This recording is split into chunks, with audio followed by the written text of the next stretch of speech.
Hi, everyone. Welcome to another episode of the JKL Pop Culture Media Podcast. Today, we decided we wanted to talk just a little bit more of Severance.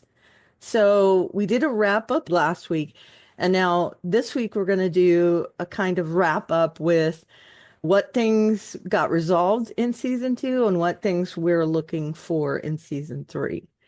With that, I'm going to introduce my lovely co-hosts, Lou. Hi, Lou. Hello, everyone. And hi, Jesse. Jesse as Hello. well. I saw we had some interactions on Twitter with some people saying that they loved your Farscape contributions and things like that. So I thought Oh, it was awesome.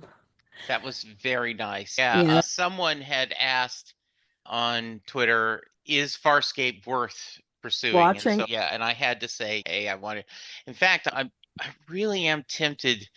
I have so much other new stuff to watch, but I am tempted. Like last year, I did a West Wing rewatch, and I just went through, I just made a point of, I'm not going to worry about any of the new stuff. I want to revisit. So I really am giving thoughts to doing a Farscape rewatch just because I've only seen it the once. And It- as I know what's coming, and it's been so right. long since I watched it, there would also be a lot of surprises Sure. because And I you're not know, oversaturated. yeah, and also you could binge like two or three episodes at a time versus last time I was one episode, had to talk about it, which wanted to talk about it, not had to talk Right. about it. Not Here's what I only you guys, but recommend. yeah. I recommend watching the episodes that you thought you really liked. Watch the first full season if you want, but then I would skip around. I've done that and I Yeah. find it very enjoyable. Okay, But good. anyway, that's where we met. Jesse was on a Farscape podcast, and that's the only reason I really bring it up, which is a bit of a side jaunt for this podcast. So let's get back on track. I'm going to get myself back on track. And what we're going to do is first, we're going to talk about the questions that were answered or mostly answered in season two. And I have Oh, a bit of a good. list, so we'll just go down and talk about them. So, you guys ready for that? Yes, Yes. boss. All right. One of the things that was answered in this season was like Gemma and Mark's backstory. And I really appreciated that in what was it, episode seven, I think, of season two, where we not only got the timeline of their relationship, but we also got to see what is happening with her in Lumen. And I thought that was a really good one-two punch there. Were you guys satisfied with how they talked about that? Lou, how about you? Yes, I thought for the most part it answered all the important character questions.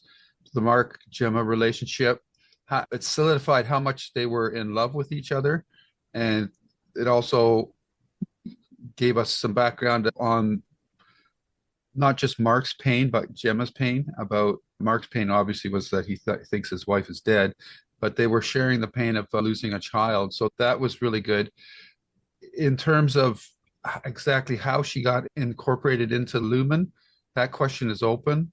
I guess it could go either way. I wouldn't be surprised if she too had volunteered for this, but it seems because of the fact that Lumen was part of their life right from the get-go of their relationship, that for whatever reason they were being surveilled and picked for Lumen for this Cold Harbor scenario. How about you, Jesse?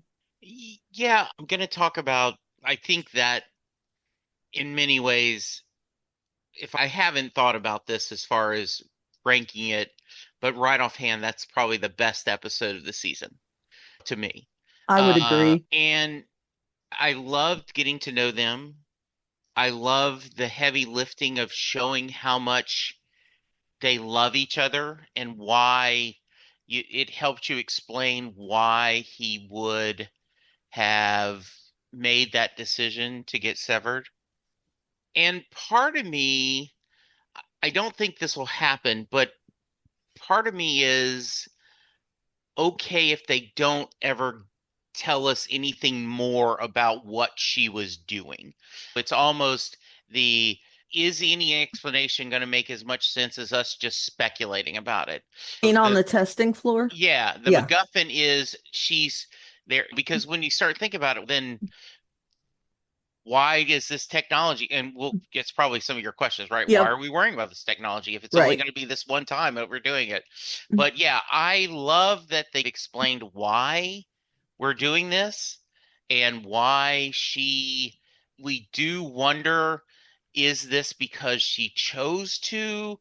Mhm. Was this because it does give the implication, it implies that when she's telling him goodbye and he's distracted, she and they played it so perfectly. It could be just a regular husband wife couple thing. You're ignoring me. Goodbye. Oh, Right. or she knew something was going to happen. And Sure. so that's why she wanted to make sure. Both make sense. Yeah. So I think the more I think about this show, the more I'm just really impressed. And I will recommend very strongly the official Severance podcast after listening to ours. Of You course. really can tell how much they love making this show and how much they think about everything that they're doing. And that's the And one with Ben and Adam, right? yeah, Yeah. and how much that the showrunner is, this is his baby.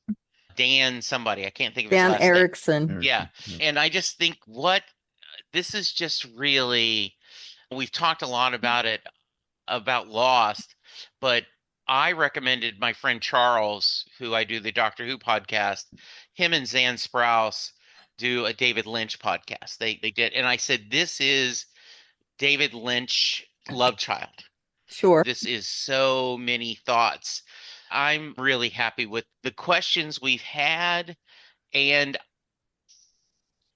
I know I'm going on a little bit long, but there was a wrestling podcast and the guy said it so well. He says there's questions that make you curious to know the answers. When a story gives you questions and you're enjoying the journey, you want to do it. And then there's questions where it just pisses you off and you don't even care about the answers. You just can't even believe we're doing this. And I just love this journey. Yeah. It's hard to think of any of these questions as ones that piss me off. The other thing I just want to mention, sorry, before you go Sure. to the No, is no problem. also with this episode, the Chikai Bardo, it also illustrates to me as a foreshadowing of any Mark's final decision in the last episode, because we see how Mark reacts with his relationship with Gemma, and he very much reacts the same way with Helly as well. Yep, I agree. And it also shows that there was a bit of discomfort in their marriage at the end. And that's another kind of thing to think about, at least. Okay, so let's move on to I have here where Gemma was and what she was doing, which we've discussed a little bit right here. So we do find out in that episode where she was and what she was doing, and we get a very solid answer for that, I think. I think they've answered that quite well. There are other questions that come with that, in my opinion, that we didn't have answered, but we did learn where she was and what she was doing. And I wanted to know what you guys thought about the testing floor in that episode. Did you have any major revelations from that? Not mean to mute. I didn't know I was muted. Yeah, but more because I love the show kind of questions, right? Like I love how it consistently, everything in Lumen is this big white bright hallways and all these different doors and the security that makes total sense that we see it, and then we get the callback with the blood on the tie. So I there is the whole routine of her having to get dressed. So she knows something is going on. And some of them she has to revisit all the time. You wonder, why does she have to revisit? Theo, she doesn't want to go to the dentist again. And she has to. And then the whole Christmas, or am I finally Writing done? lists. Yes, Christmas has a way of coming back all the time. And she says it's always Christmas. Yep. I really, and I think they gave a lot of discussion on what should that floor look like. Should it be different? And I like that everything's the same. The Severance floor, the goat The room, goat room, yeah. everything is just a little bit different, that idea. And kudos to the design people who do this. Yeah. It is very slightly different in that all the doors are on an angle. You Yes, they know, are. okay, how about you, Lou? Yeah, the testing floor was interesting from several aspects. And the main one being is we find out that Mark is sorting the numbers to create the personalities of the innies that are going to be subjected to each of these rooms. So I'm wondering why Mark would have to be the one to do that of them. Yeah. So how would that approach create an innie that would be like, I assume based on what we saw, they want to create scenarios which test the innie's resolve to keep itself separated from its main personality. So that was interesting. And then, of course, there's the whole fact that you can have multiple innies, which we, up until that point, we haven't been told. I think next, maybe I'll save that for unanswered questions. But I do Sure. have a thought about innies. Yeah, I have a thought that he is slowly over time building these any personalities where when she goes into the room, that's what he's sorting. He's sorting like the kind of emotion she's having and building that any over time. At least that's my perception of it because it's not like he built it and then she goes in. We do know that he's continuing to build these things over time. And why he was building Cold Harbor before she ever went in there is a question for me. And one of the things that stands out for me, and it's such a nitpick, did she have 25 personalities, separate any personalities, or was it 26 with her wellness Miss Casey personality being a separate one that Mark didn't create? That was like her baseline. I don't think that's going to get answered. I think it's something that they don't care about telling us, and it's something that I shouldn't care about. But I did wonder if she had a baseline any personality instead of Yeah, just all these offshoots. yeah, part of this experiment could be how many severed personalities can you do before you break someone, Sure. before the wall comes in, and the old classic Sally Field Sybil movie where people Right. would have multiple personalities. No, we That haven't. just came up to me like, what if we're doing this? We have mentioned a few times that there's a similarity to multiple Yeah. personality disorder. And And that makes a lot of sense because we do know that people can only handle a certain amount of disassociation before they just go insane. so you wonder, that on its own would be an interesting thought. But then why? And you think about the replacements that were there after they fired the original people after the overtime contingency, they knew what they were doing. So that means other people are doing similar jobs. Yep. So when you start digging into it, it's just It brings like up more onions. questions, Yes. right? Yeah. Exactly. Okay, so let's move on to we did get to see Audi versions of Dylan and Irving, where last season we got to see more of Mark. This season we got to see what Dylan and Irving were like outside of Lumen a little bit more. They didn't really concentrate on that, but I found it fascinating to see how they were and what their relationships were like outside of Lumen. Of course, with Irving, we got to see him interact with Bert on the outside, and there's so many more questions that brings up. And we also got to see that how much he was looking into Lumen. And then we got to see Dylan and his wife, Gretchen. Is that Gretchen, right? Yep. Yeah. So we got to see Dylan and his wife and the differences between the innie Dylan and the outie Dylan. We got a lot of an episode, actually. Parts of it were devoted to Dylan, like what he was like before he got severed, that he was a screw up and all that stuff. Do you need to see more of Dylan and Irving coming up in the next season? Like more of what I personally, I want to see more of Irving at the very least. I don't want that to be the end for him. He was very active in looking into Lumen, and I think that would be a much more interesting part of the season for me would be seeing him team up with other people. Who was he talking to on the phone? That sort of thing. What do you guys think of seeing more of the Audi versions? I'll start with you, Lou. Yeah, I definitely enjoyed seeing more of the character's Audi life because it fills in so much of the backstory of the world, or just fleshes out the whole Severance world. These characters seem more dimensional because their any lives are, they're still very much like children. We see with them and with all the characters, the inner core of their personality is still there.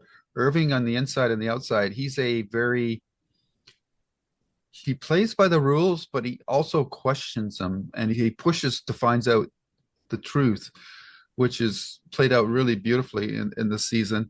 And for Dylan, obviously, his relationship with his wife, he represents the kind of worn down, disillusioned version of Dylan that we all are subject to as we age and realize that some of the dreams that we have are not never going to be achieved.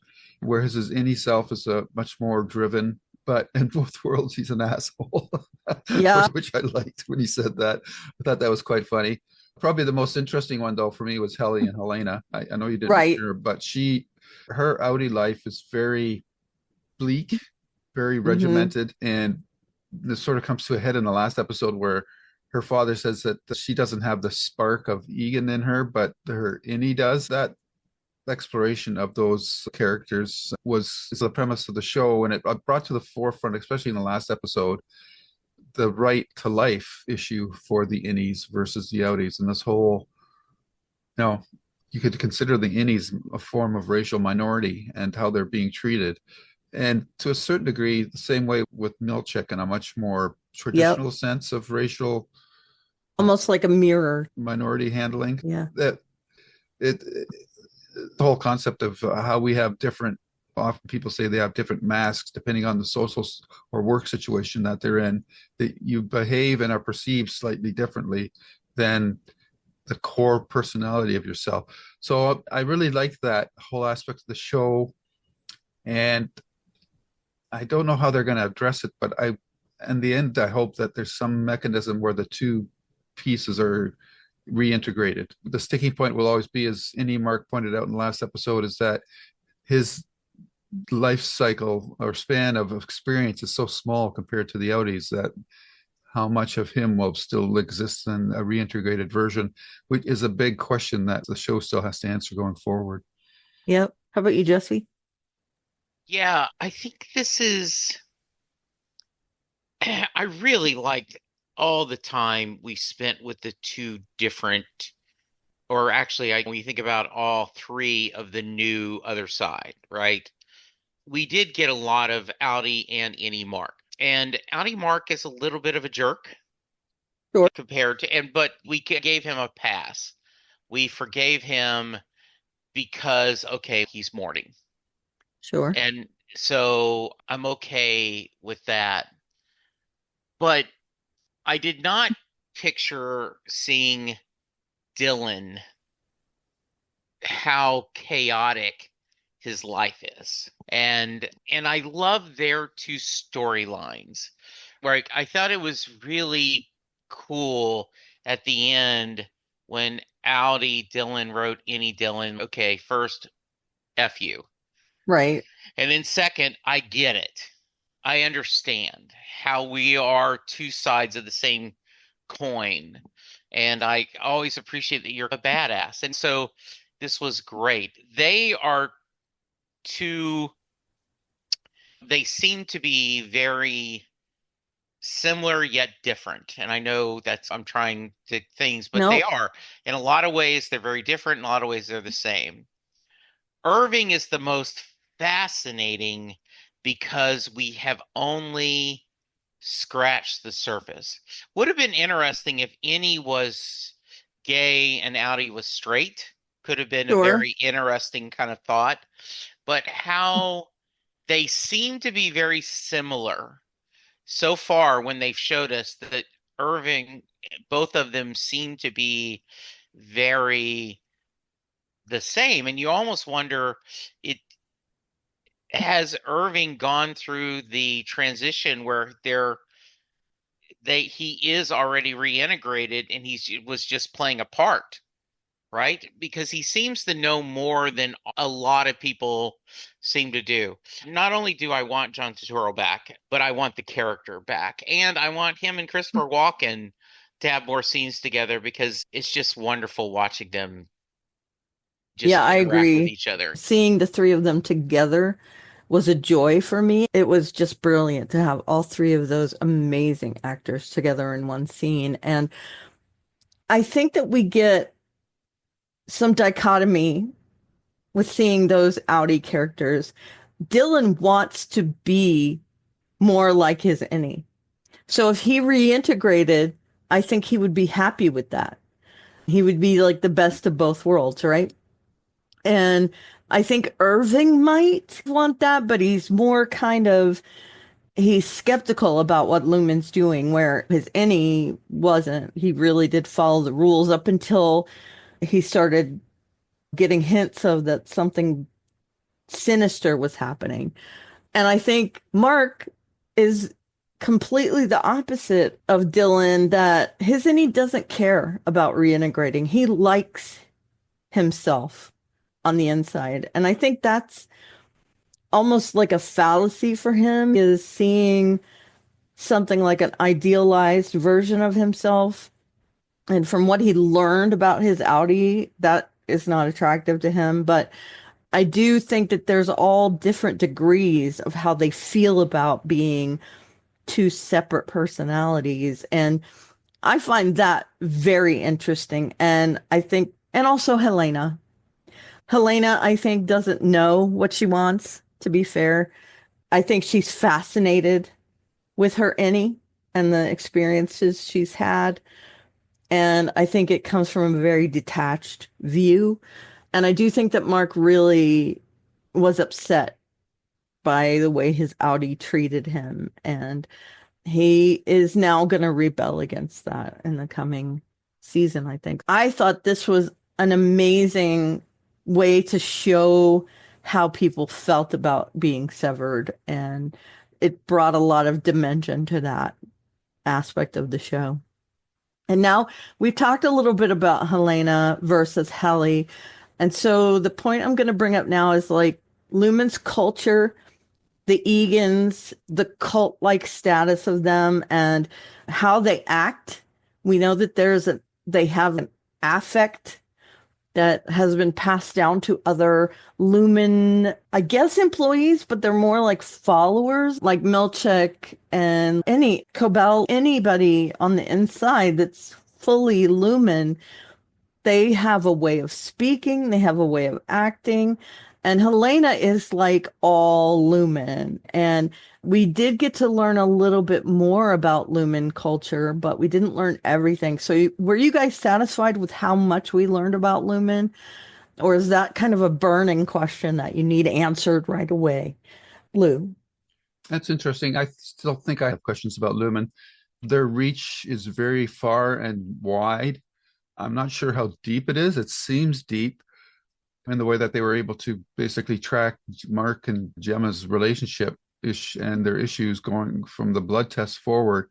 Interesting aside, Gemma and Mark met during a blood drive, and she was released when Mark had the blood of Drummond all over him. Yep. A full circle there. Lumen's purpose, because it's much more than just a business. It is a cult. They've got basically their own version of the Bible. They have their like 10 commandments, if you want to go by the four woes, and then what is it? The Nine Tempers, is that? Tempers or something like that. So there's this whole ideology around this company that goes beyond anything. Like the closest thing is maybe either Apple or Android, or if you're a gamer, PC versus console kind of thing. So there's that whole mentality going on there as well. And I still have a lot of questions about what's the purpose of this severance. It seemed to be this technology was to create personalities that were so strong that they would never revert back to their original outie personality, which is interesting. And then this is where I'll bring up that point I was holding on to before. With the Severance technology, the show was focused on Mark, Luminous focused on Mark, yet they had all four people doing the same task. So what were they creating? Was that just a blind to make Mark feel part of a team to create a more work-like atmosphere? Or were they actually using those numbers for something? Because we saw the duplicate workstations on the other floor. So I'm just wondering what those other characters besides Mark were they creating, or are there other purposes for macro data refining beyond just creating innies? I'm And we not know that sure. there are other offices, Yeah, office mates from other locations. yeah. And what were they all doing? So there's a lot of questions I still have about Lumen, but they're not really like they're background questions to me. I'm much more interested in what's going to happen to the characters. Okay, Jesse, how about you? There's a lot of questions, but all fun ones.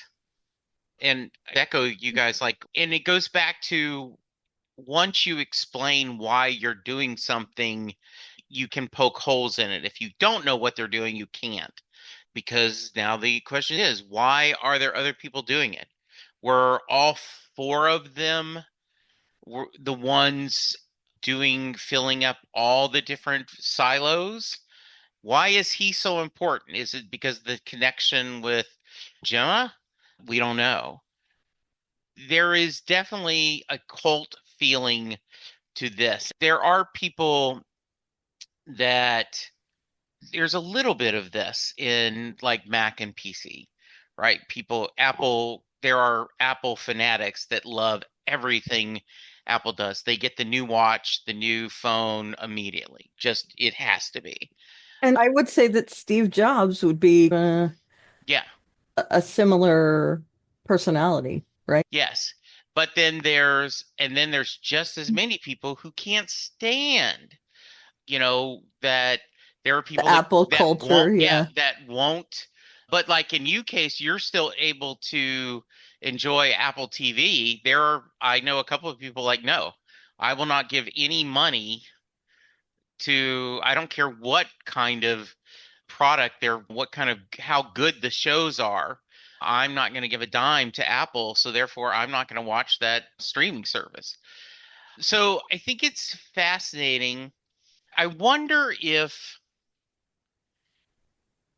it would be really interesting after the fact. I know one of the things Stravinsky did is he released afterwards the document he had did the 5-year plan For and the Babylon. five, and there was a lot there that was good, a lot there that he didn't follow through. But I would be curious if they have a 3 or 4 year plan. It feels like three is the right amount. And then what were they planning? Did they always know this was where they were going to do and how you're going to go? Or I also think it sometimes goes with when you actually see the actors bringing that part to life, it changes how you're writing. So, yeah, very interested in seeing this. I do think that they've said yes and no to that Okay. question, that they do have something in mind, but they don't have it set in stone. Okay. And I think people learn that from Lost because Yeah. Lost said over and over again, we have it all set up, we know our endpoint, and then it didn't work out that way. There were a lot of questions left unanswered. Our wonderful special guest that's not here today. Hey, Brian. Hope you're Hi, listening. Brad. He talked about that was one of the frustrations of the Battlestar Galactica reboot Yeah, the is, Cylons have a plan, but yeah, they Yeah. never did. Yeah. And there's just recently, Ron Moore was on Katie Sackhoff's podcast, and she goes, "Okay, what was Starbuck?" And he goes, "Yeah, we ended up deciding we didn't want to know. That it was Yeah, better but just to not the have any answer." audience wanted to know. Yeah. Exactly. Yeah. And I do think that's Babylon 5's strong point is that it did resolve everything, right? Yes. For the most part, it Yeah. did. And I appreciated that. Farscape did the same thing. I think it really brings a high value to the project. I would never disparage Lost. I love Lost Yeah, me too. as a show. However, they were not as good in that regard. So Yeah. yeah, I get it. No, and that's one of the things I've never taken the time of to rewatch Lost all the way through again, because I do think the important you either care about the characters mostly or the story mostly, and I was always about the characters. So I was okay with where this was. I do understand that sometimes we go back to the Sopranos ending. A lot of people hate it, a lot of people love it. It's just the idea that we like closure as an Sure. audience. And we don't like to make that closure in our own Yeah. head for Yeah. some reason. Right. Okay, so I think we talked about questions there more than Hmm. answers, but I think that kind of Yeah. sums up the fact that we're probably not as satisfied with how much we learned about Lumen in season two. But I do think we had forward motion on that, and I appreciated that. So Yeah. we also, and this is a silly point, but we learned about the goats, right? And what Yeah. they were using the goats for. And I put goats mostly in parentheses because I wonder if there's more to that. Drummond was talking about how the goat being sacrificed was going to help Gemma move forward. And so are they doing something else? Like after the goat's dead, are they using whatever from the goat? Do the goats have a chip in their head? Are they pulling that out and using it when someone dies? Are they going to see if something can be implanted from one brain into another brain? There's all kinds of questions for me there because why would they raise goats from babies into adults and then sacrifice them without there being a use to that? Is it the religious sort of connotation? But I do that we got more about them because they put that MacGuffin, the Chekhov's lamb in the first season. Goat, sorry, not lamb. Baby goat, kid. Thank you. Yeah. It's a kid. A kid in the first season, and then we got to see how they're being raised and all that. Gwendolyn Christie being one of the very high points, I think, of the guest stars for this season. So, how did you guys feel about learning more about the goats? Do you have lingering questions about them? I know this is a silly little point, but I wanted to at least touch on it. So, how about you, Jesse? Yeah. So I think I have enough understanding. I have more questions because it's fascinating. But my idea is that, and I also would curious why you have to have severant people take care of the goats. Right, So what I picture is that they raise the goats, and then the ones that don't get selected for sacrifice. And we also have to assume, I guess, there's more sacrifices than just right. the one I mean, like That the it's way been she done said, how before, many and yeah, more? Like this yep, seems like it's on a regular basis. right, That the ones that aren't selected, aren't the very best, are sent off to a slaughterhouse to make lamb chops or sent to petting farms if we want to be a happy memory. So only the best of the goats, and they raise them in that way. If they're not chosen, they're given to or sold to someone else as excess product. In right. my mind, that's what I think's Your happening. Now head that, canon. yeah, Sure, that's just purely Jesse speculation. sure. How about you, Lou? I think the goats have been answered fully for me. I just think that they were like the numbers in Lost, the special numbers. Like they don't really have they're just a flavor of the show. I think they probably sat down and said, "What's the weirdest thing that we could show in an office environment that people wouldn't expect?" And then they came up with, "Okay, what about goats?" Okay, so now we've got goats, but we need to have a purpose for them. So why would they raise goats? And it ties nicely into the whole Lumen cult religion thing that they have to sacrifice a goat when they get to this. Now, the interesting question is, she mentioned, and I'm talking about the Gwendolyn Christie Gwendolyn, character. yeah, She mentioned that how many more goats do we have to sacrifice? So exactly what and when are these goats being sacrificed? For what reasons? Is it, are there other Mark and Gemma storylines going on at the same time because of all these other offices and that? But this one particular office, they had a lot of goats.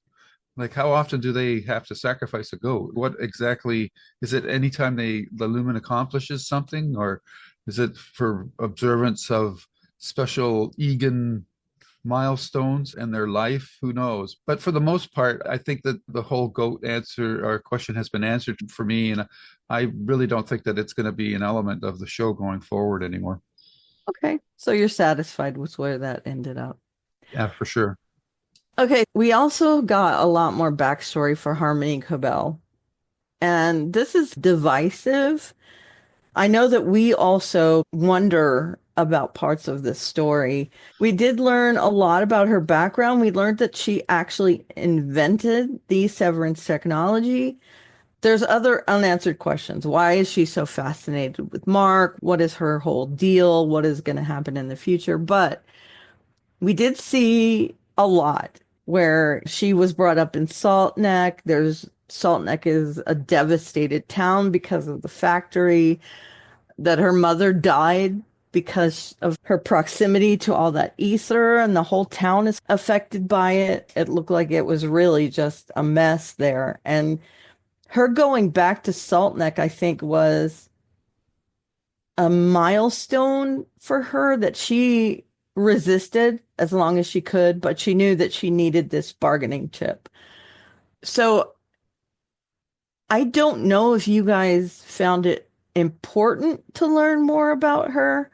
I think it served a big purpose, and I do think that she's gonna play a part moving forward. What did you guys think of where that ended up? How she ended up interacting with Mark in the finale? Do you have lingering questions about her background? I just want to know what you felt about that episode where she goes back to Salt's Neck.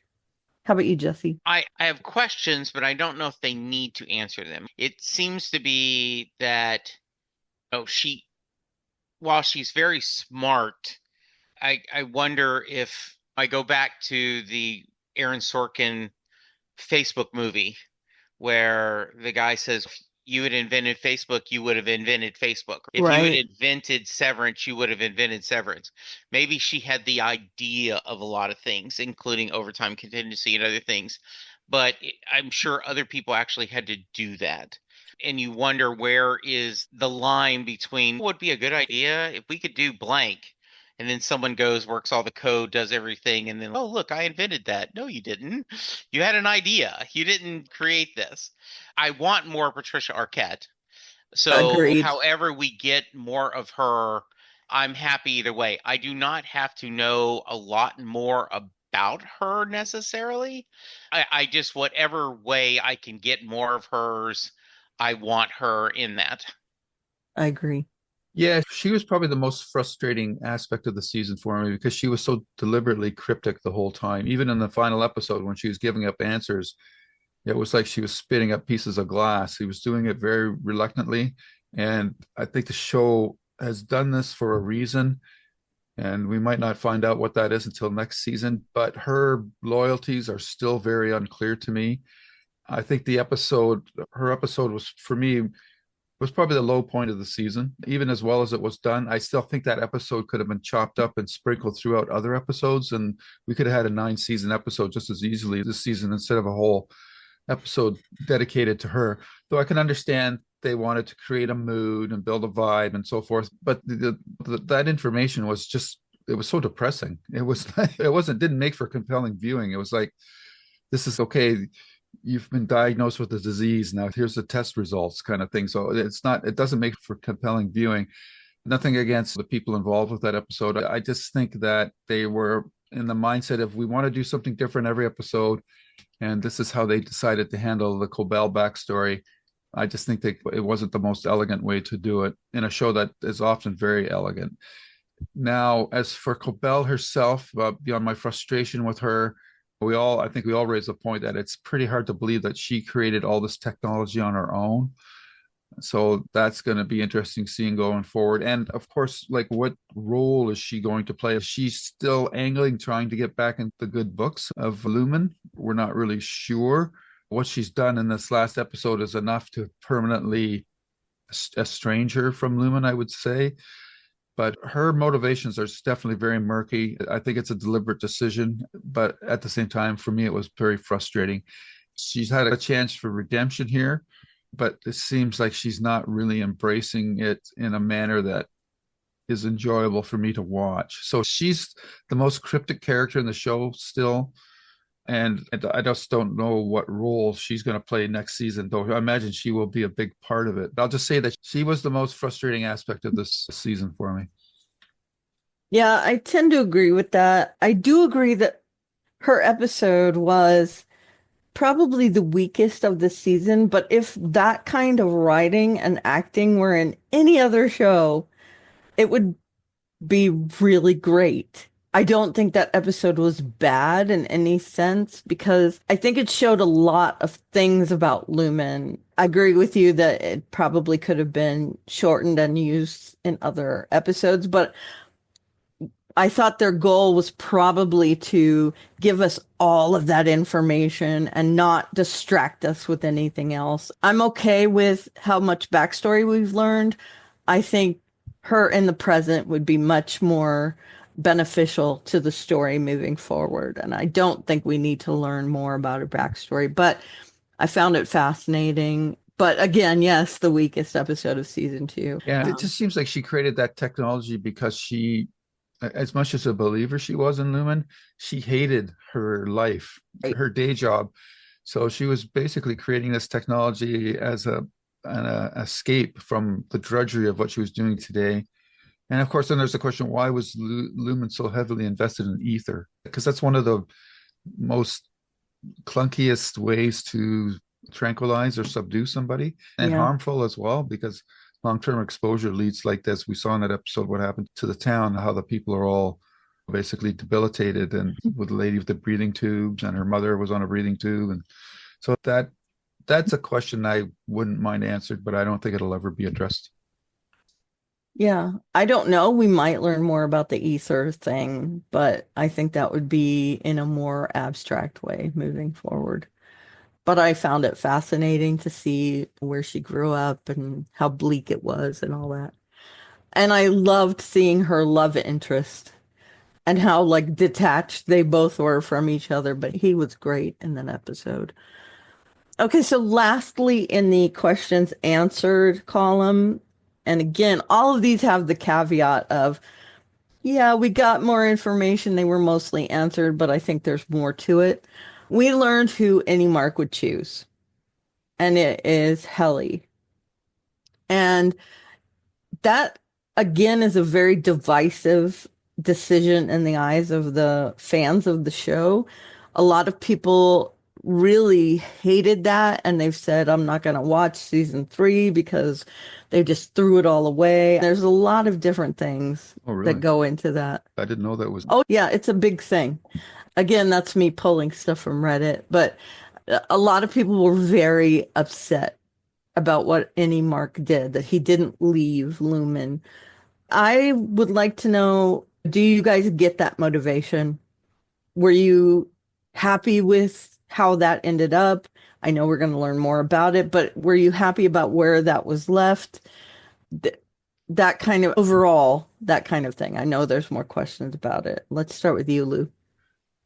Yeah, in the moment, I was disappointed, but afterwards, and reflecting upon it, that was really the only decision that any Mark was going to make from the get-go. That whole conversation that he had with his Audi in the episode, and just his relationship with Helly and Helena throughout season 2, there was really no other choice for him to make. I think what the show is doing is really showing that as much logical, objective, measurable data we might have, we still at our heart are very emotional creatures, and we make a lot of decisions based on emotions, even though we rationalize the data to back up our position. So his running off with Helena, made total sense in the aftermath of that moment. And this is a question that I've raised before in previous podcast episodes: is how are they going to handle the whole Mark, Gemma, Helly triangle? And I still don't think that we've got a clear answer on that because he can only be any Mark as long as he stays on that floor.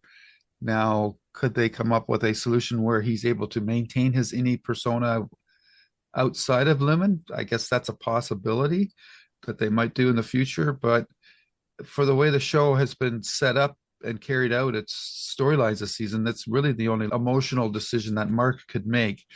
And just from a pragmatic viewpoint, if any Mark had gone outside the door with Gemma, then the show's over. What are they going to do after that? The only way the show could continue was for Mark to stay on the floor, any Mark, or for any Mark to survive in some manner.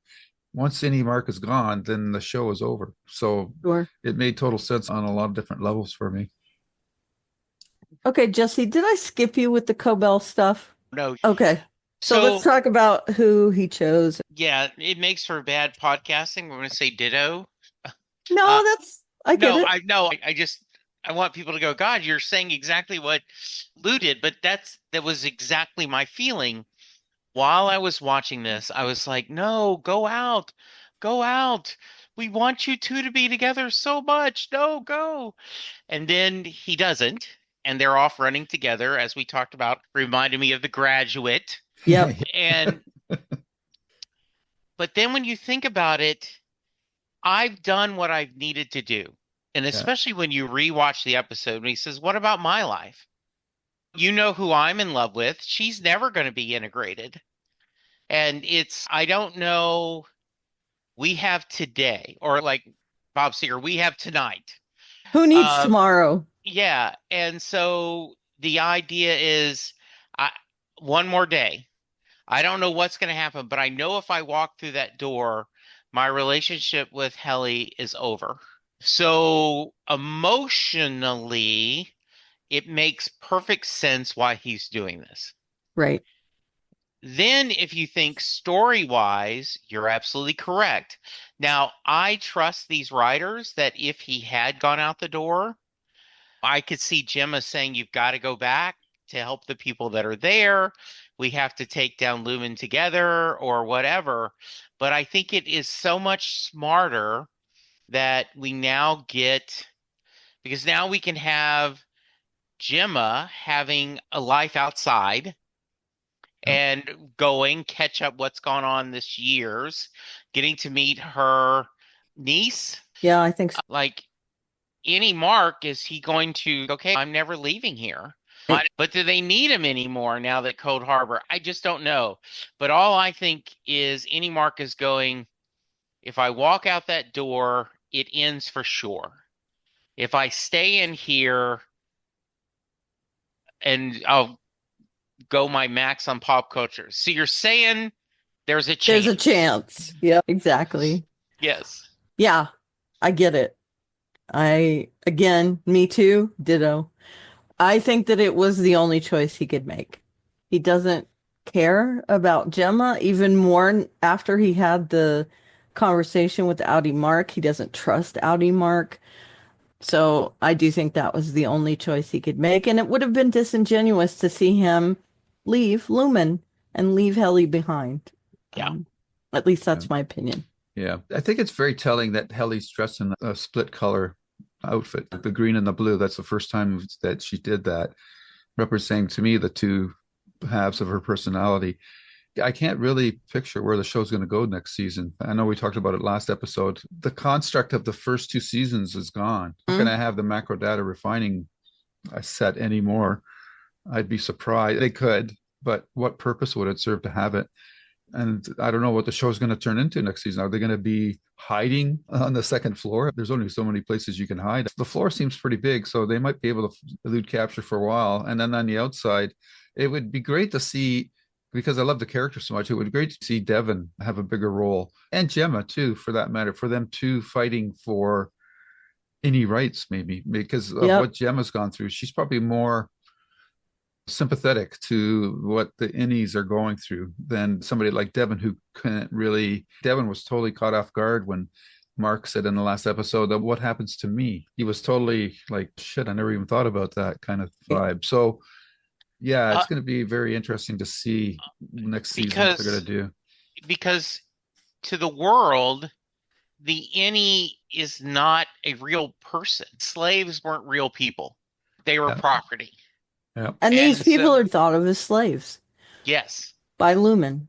Yeah. And I think the outside world, and exactly, Mark, they just think of these innies as like people are separating from their emotions. They're doing it to get out of something. Yeah. it's a very clever way to get around, especially in this heightened social media age, about the whole questions of identity, male, female, transgender. People can't won't get triggered as much, I think, because it doesn't have any of the connotations that we have in the real world scenarios that where people get so upset about alternate lifestyles. So this is going to be very interesting for me to see how they handle that's going forward.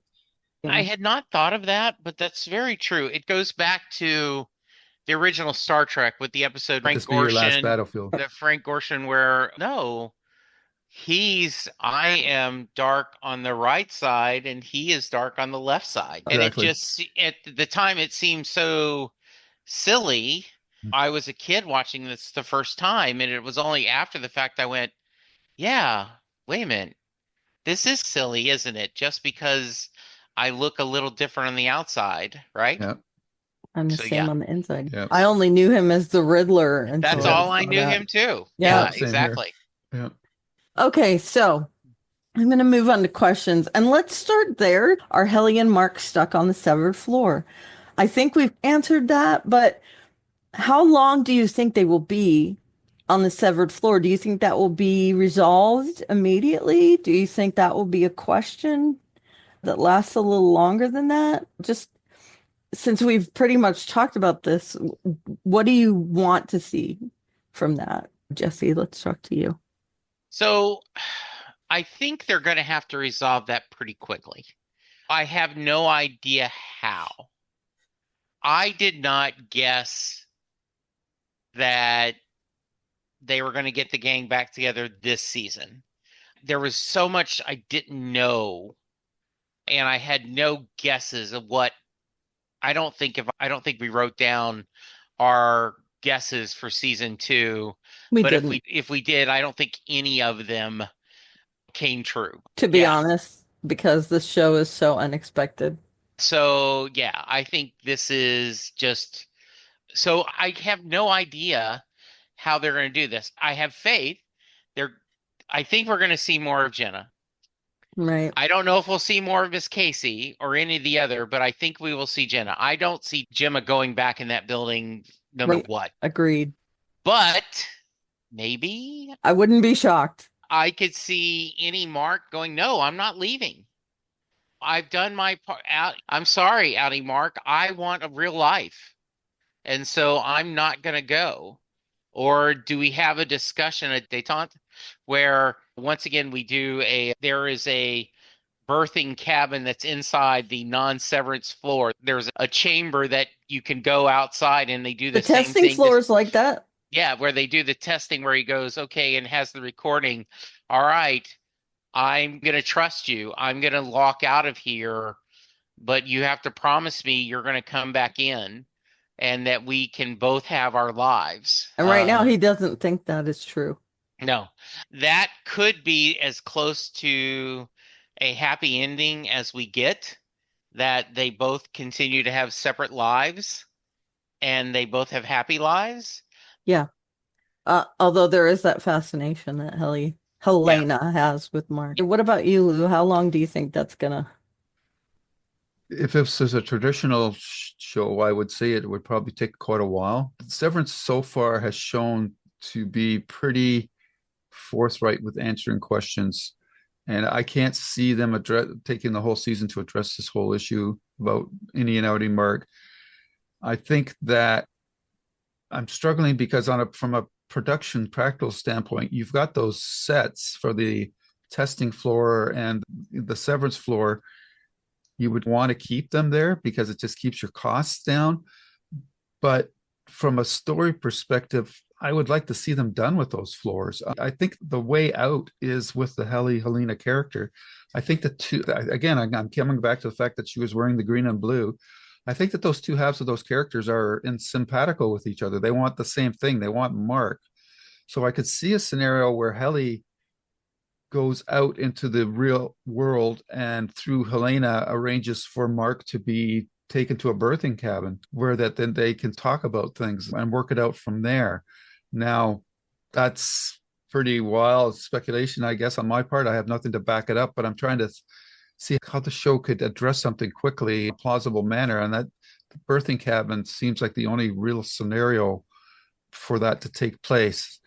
And beyond that, again, like how do you incorporate all the other characters? And everybody wants all these other characters to come back, but I think they've served their purpose. We don't know who hired Irving to begin with to investigate Lumen.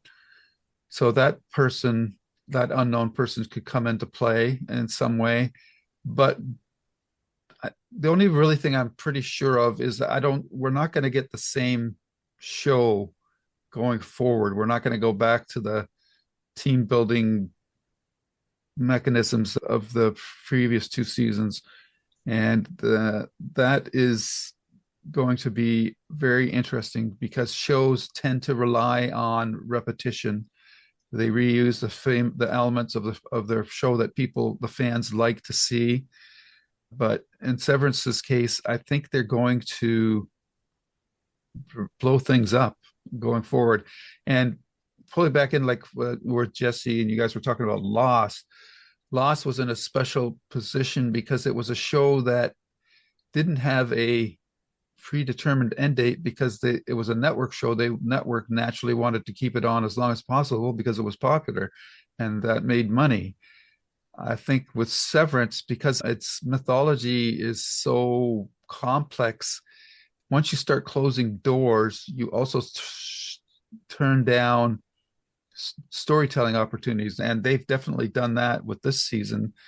And there's only so much runway that they have left before they would have to start repeating themselves.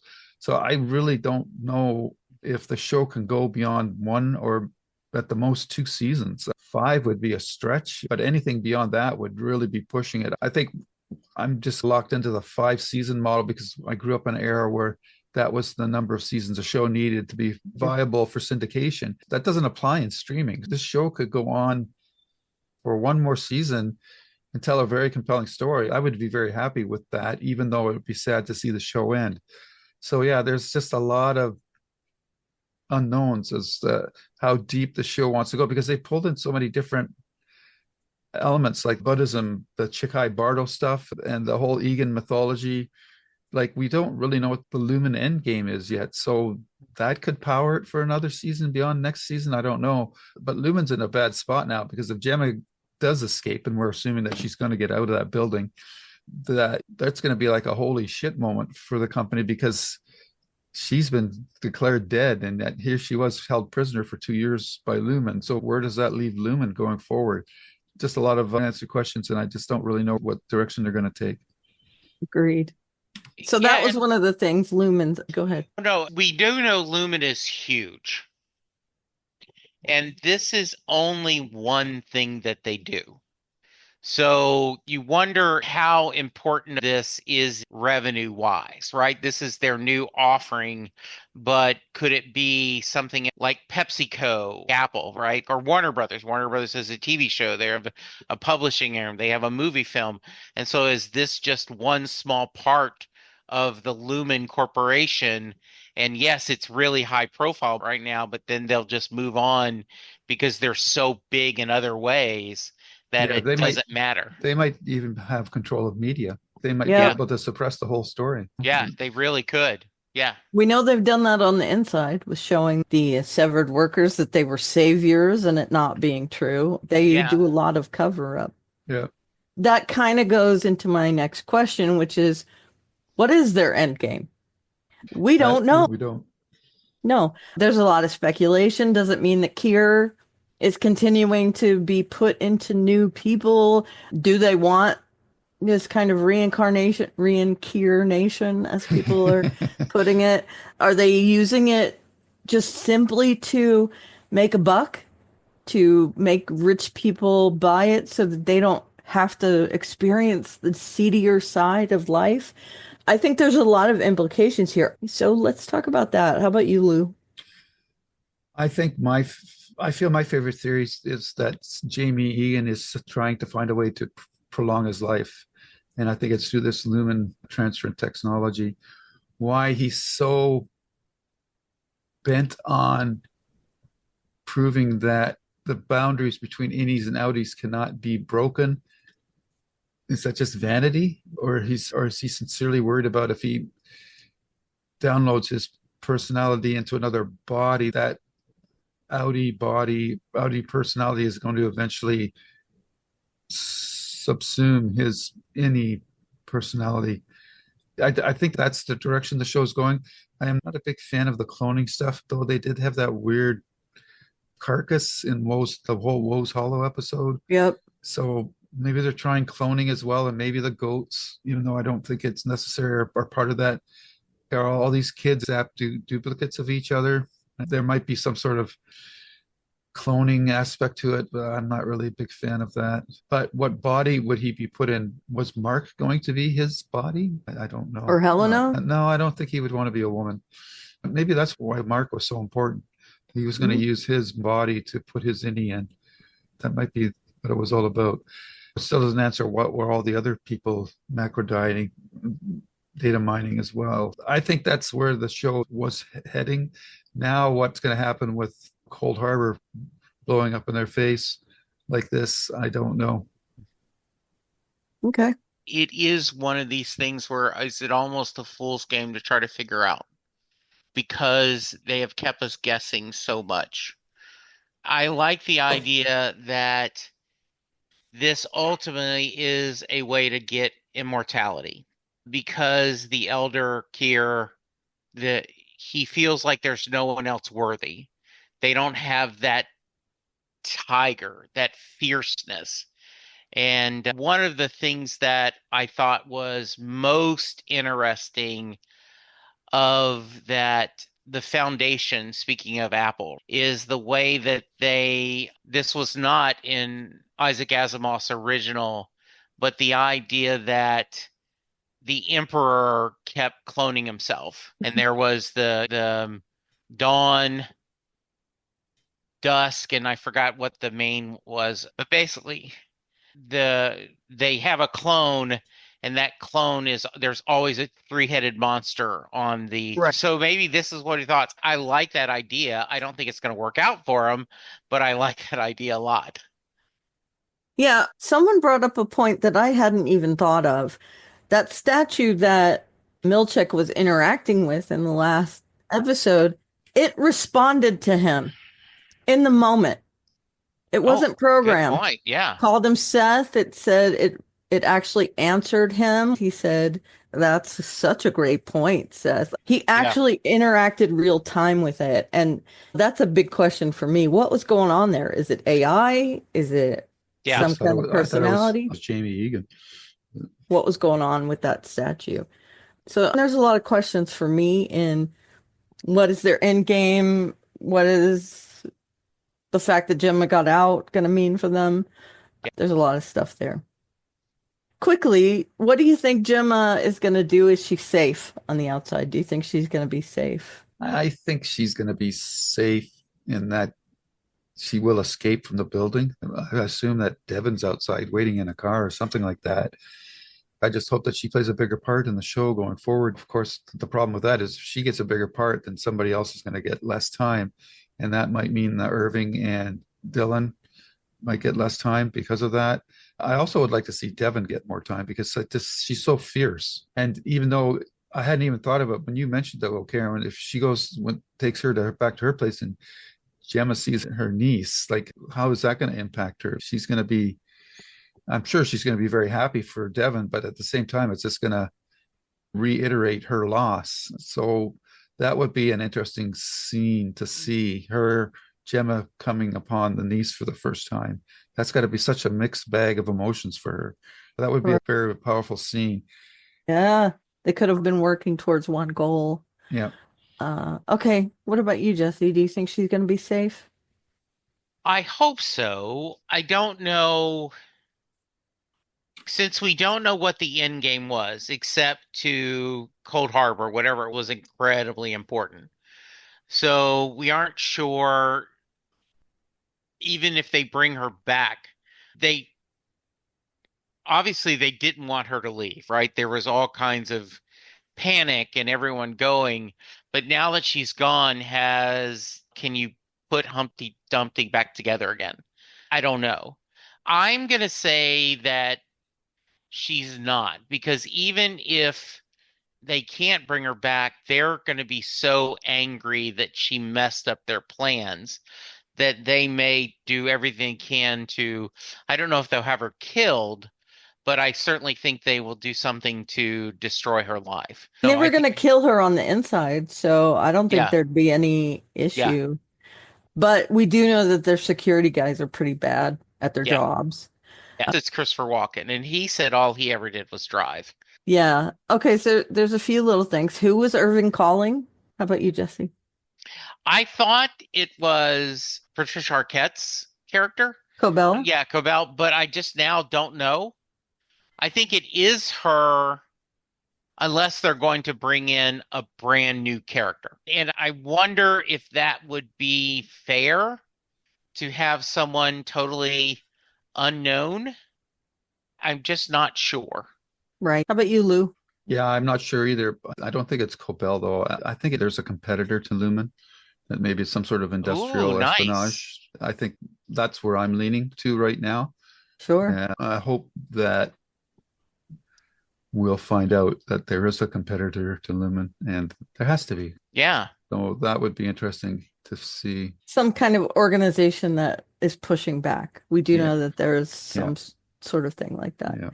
Okay, so who is the board? And I put who the F is the board because Yes. this is something that really bothers me. Are we going to learn more about the board? Is it one person? Is it an AI?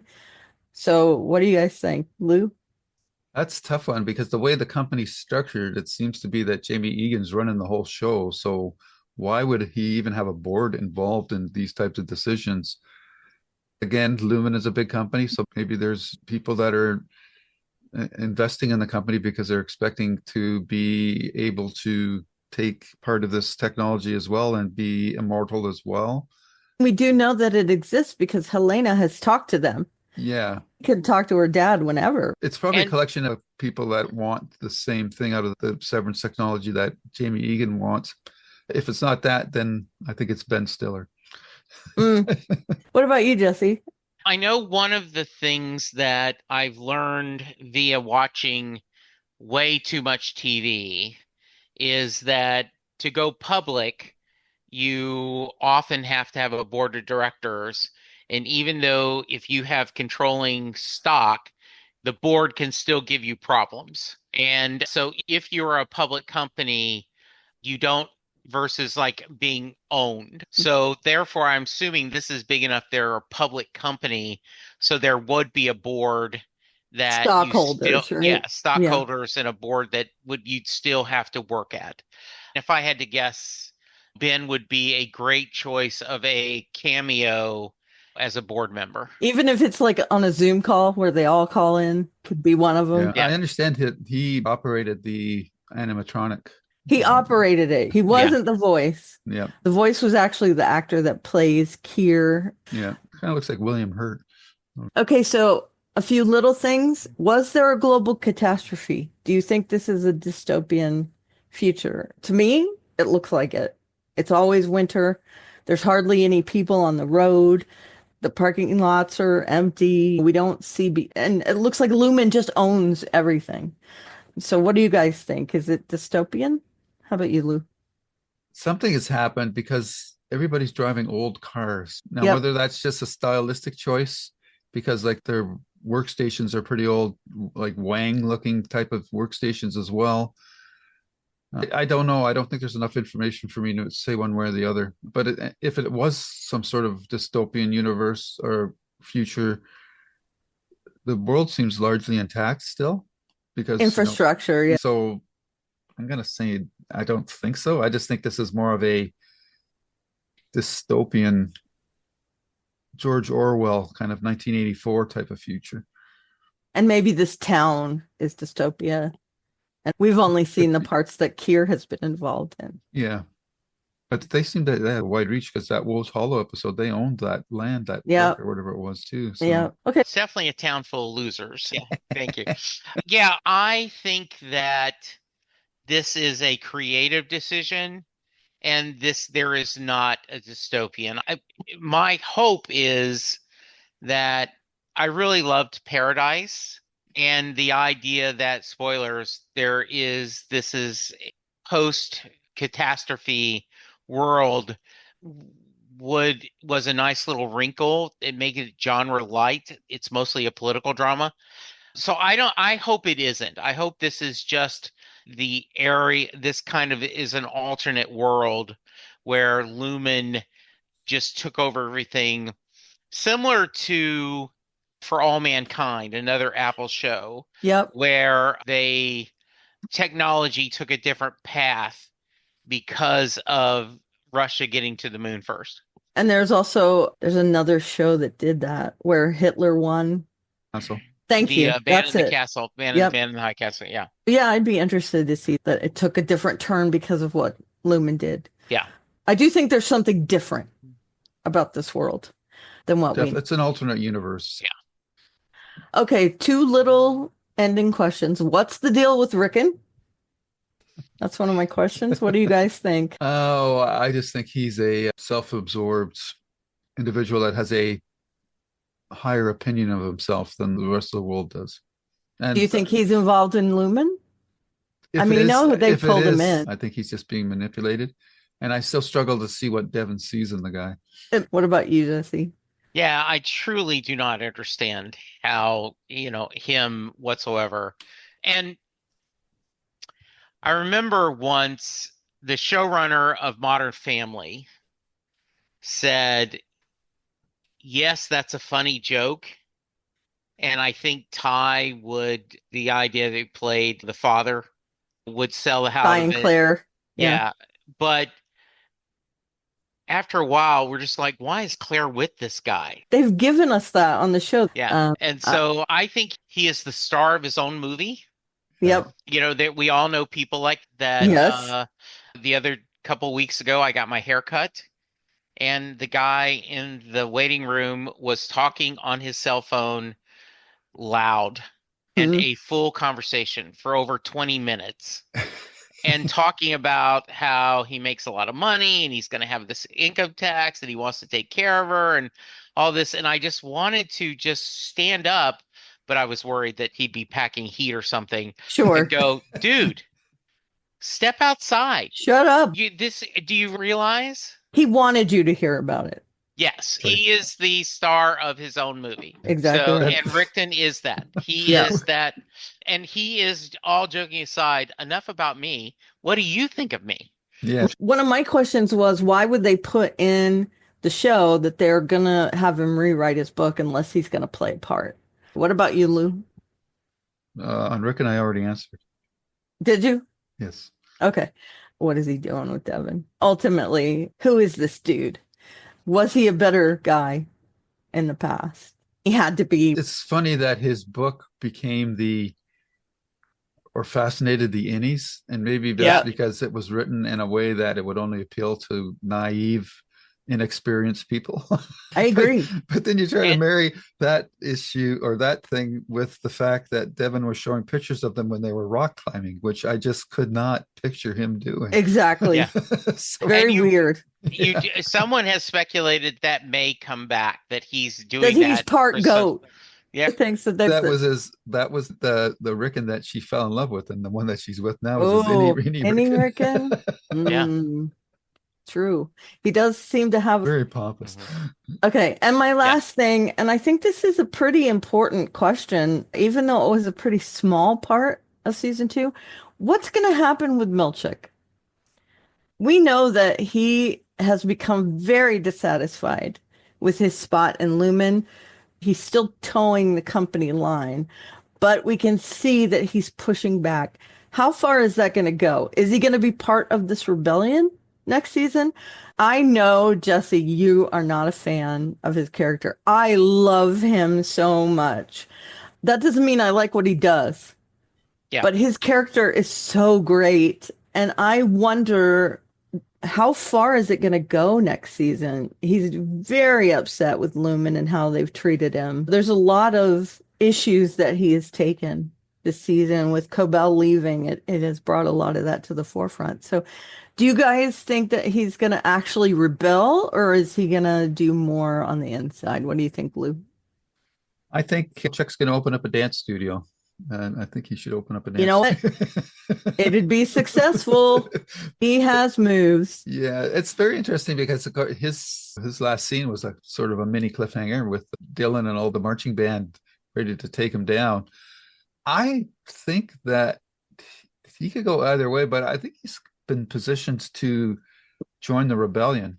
I think that he will help in some way Mark and Helly not be captured or allow them to escape or whatever. I think he's going to join the rebellion. I think he's had enough of the whole Lumen ideology. What about you, Jesse? I like that idea of him changing sides. That would be really intriguing. It shows really why he might want to do that. Yeah, I like that a lot. So, Yeah, would you like him better if that I happened? would. And I think he is uniquely positioned in that he's not part of that. Oh, He's Milchick on the inside and the outside of Lumen. yeah, He could take information in, he could take information out, he could be the go-between. And yeah, as far as Lumen knows, that the last time we saw him, he is a company employee. yeah, And I think he's the only person that would be positioned in that manner, that he could be yeah, like a messenger of sorts. yeah. You were going to say something, Lou? I was just curious, what do you think that was, the Innie Helena or the Audi? Yeah, that's a lot of speculation there. Would you, I would prefer that it's Helly, to be Mhm. honest, because I like Helly a lot more than Helena. How would you be if the last scene in the show, the episode was Helena? It would be much more complicated. But again, we do know that she is fascinated with Mark. So Yeah, it definitely could be. And how sad is that any Mark chose to pick Helly and then it finds out that it's Helena. Feels betrayed. but Yeah. Helena said at one point, "I'm her." Yeah. So And is she reintegrated? darn fine question. Why else would she wear the two colors again? I think she's reintegrated. Yeah. Mark is attracted to her on both the Innie and Both. Audi level because we saw that restaurant scene with the two of them. And his Annie also Oh, knew yeah, her, yeah, even though he didn't know her. yeah. I just want to close off by saying my favorite two episodes were Woe's Hollow and Shikai Bardo. I think the highlight of Exactly. them was when Irving said, "Yes, Seth." I Yeah. love that Yes. moment. I love that. That's Yeah. like a fist pump moment. Yeah. Yeah. Chick had one when he spoke back to Drummond. Yeah, I think there was a lot of that. And that whole scene between Mark and Mark yeah. was brilliant. That was the height of writing, of being a showrunner, I think. But A lot man, of Emmy-worthy performances yeah. in this show. But yes, Seth. Yeah, that was Yeah. That was great. so Exactly. awesome. Yeah. Yeah. I love Irving. I would love to see him back next season. But again, it's going to be crowded. So are they going to be like an entity, the people working to take down Lumen? Who knows? But I think Milchick is going to play both sides of the fence. I agree. Yeah. And I'd like him a lot more. You guys are looking forward to season 3 like me, and I'm assuming our listeners are looking forward to it. There's a lot of questions unanswered. We have speculated a little bit about it. Let us know if you have other ideas. If you have things that were resolved that we didn't cover, I'd love to hear that as well. And speaking of which, you can reach us at jklmediareviews@gmail.com. And please do that. And also comments in the YouTube comment section would be Yeah. great as well. I guess the last thing I would say is for everybody out there, just enjoy this show because this is the type of show that only comes along once in a generation. I think the last time for me was Lost, to have this kind of investment in a show. And who knows, with the way the entertainment landscape is going, it might be never. So, Right. we'll have to see. Yeah. There's just so much Uh, content out there now. It's impossible to watch it all anymore. Agreed. Oh, and for sure. streamers. Yeah. No, I But this is could rattle off half a dozen shows easily that they don't have the same profile as this show's nope, having. No, right? there is I there Netflix just dropped a new rom-com movie, The Life List, Yeah, and I watched it this weekend and was really enjoyed it. It was a fun movie, partly because Connie Britton's in it, and I just love Connie Britton, and it was just a really well done thing. But I finished Reacher, and Yep. Reacher is just bubble gum for the mind, but Yeah. so bubble gum that doesn't lose its flavor. It's Yeah. just so much fun. And so, yeah, there is a lot of really fun stuff that I enjoy, that I love. And you're right. You just have to reach the point. And I hope people take time. This is worth the time. Apple TV is losing money, according to the news, but they tend to, I don't know if they don't care It's a or they're loss just, leader for them. yeah, all yeah, they want is just they want to make great shows. And they have joked about, because of the writer strike and the pandemic, there was a lot of delay between one and two. Their hope is not to have that much this time, Yeah. and which would be good because I yeah. am really ready Agreed. to, yeah, to see Yeah. this. Yeah, Let's make it less than a year this time. I'm excited for it. Yeah, and it Crossing my depends on what the fingers. scope of the show is going to be next year too. Is it going to Yeah. expand? Like the best stuff, usually the horizons get bigger with every subsequent installment. And I think the prime example for me will always be the Dresden Files, which starts out with a very narrow private eye slash magician or wizard, and then it opens up with more mythology each and every book, and he becomes more powerful, and his enemies become more powerful, and that's the direction that this show is taking. And I'm just hoping that I'm looking forward to the journey. You. Absolutely.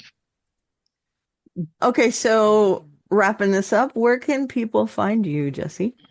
You can find me, Jesse Jackson DFW, on Twitter, AKX, Blue Sky, and all the others. Jesse Jackson on Facebook. Coming up on Set Lusting Bruce on April 1st is an incredibly special episode that has a guest star. And you know what? I'm going to go ahead and tell it. It's Karen. That's right. What? Karen joins me on Set Lusting Bruce I do. on April 1st, and you do not want to miss this episode. That's all I'm going to say. Important to me. Yes. See you. And so please check it out. And that's coming up. We're going to have new Doctor Who on Next Stop Everywhere. And Charles and I will be going from every other week to weekly. And I'm hoping to convince Karen maybe to join us on one episode. Just might. Yeah. I'll be So, watching. and I just pre-ordered the new Stephen King book. Yeah, Same. never flinch. Yes, I'm looking. Yeah, I'm Phil Once it guessing. Hill's comes got a new out. book coming out too, King of Sorrow, I think. Mm, Oh, It's 1,000 nice. pages. where can people find you? Mostly you'll find us on this very YouTube channel, JKL Media Reviews, where we've just finished off Severance seasons 2 now. We're looking forward to doing, I believe, The Haunting of Hill House next. So stay tuned. We'll let you know when that starts taking place. Otherwise, you can find me on Twitter at Lou W. Sitzma and Blue Sky with the same handle. And then my flagship YouTube channel, which is Lou's Reviews, where you'll find our Babylon 5 podcast, where we've finished that series. And we've also done the animated movie that was just recently released. Plus, I have my writers' interviews as well as my Stephen King podcast. And that's it. Cool. And I am at Aliveria on social media, Aleveria. And my blog is alliestuff.com, at which you could find a bunch of links that might be interesting to you and so forth. So with that, we're going to wave goodbye to Severance Season 2. And we hope to see you for Season 3. And please check us out for our other stuff. There's a lot of stuff on our channel. So talk to you guys later. See you soon. Bye. And see. The proceeding has been a JKL Media production.